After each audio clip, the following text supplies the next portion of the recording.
Thank you. Good evening, and thank you for allowing me to speak. I rise this evening to speak on fundamental liberty interests at Ruckle Middle School and the professional standards that we hold our public employees to at this institution. As you may be aware, my daughter was sanctioned in February for choosing to exercise her First Amendment right to speak to another student during lunch period. There was no allegation made that breach of the peace had occurred, nor that any violation of reasonable conduct was involved.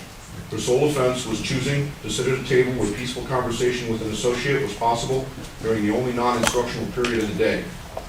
The putative reason for forced seating assignments is the claim that some students are incapable of behaving themselves during that period of time.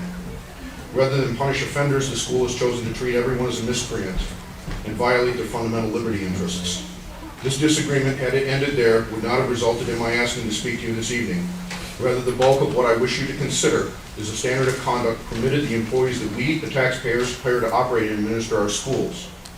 It is my belief that Ruckle Middle School, when challenged on this policy, resorted to making unsupportable and demonstrably false statements in an attempt to enlist me as a parent in enhancing punishment for what I regarded as an act that was not offensive to the institutional progress of education of the institution.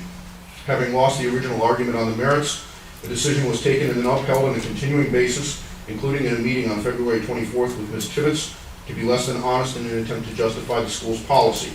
Specifically, the claim was made that a representative student government process was available to challenge the seating policy, when Mr. Whidden and Ms. Goolsby both were fully aware that no such process or change would be undertaken.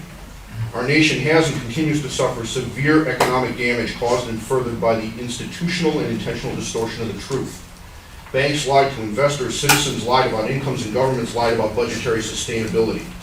The result has been over 8 million Americans out of work, a housing bubble and then collapse, and a properly failed attempt to levy a sales tax in Okaloosa County to cover budgetary foolishness demonstrated by this board.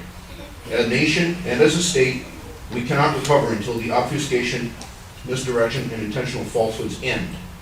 Chief among our responsibilities today are to educate our children that the intentional distortion of the truth for political or personal purpose is never acceptable. We must hold those who are in office with putative power of administration to the highest standards of conduct, when not even the appearance of impropriety or misconduct is tolerated.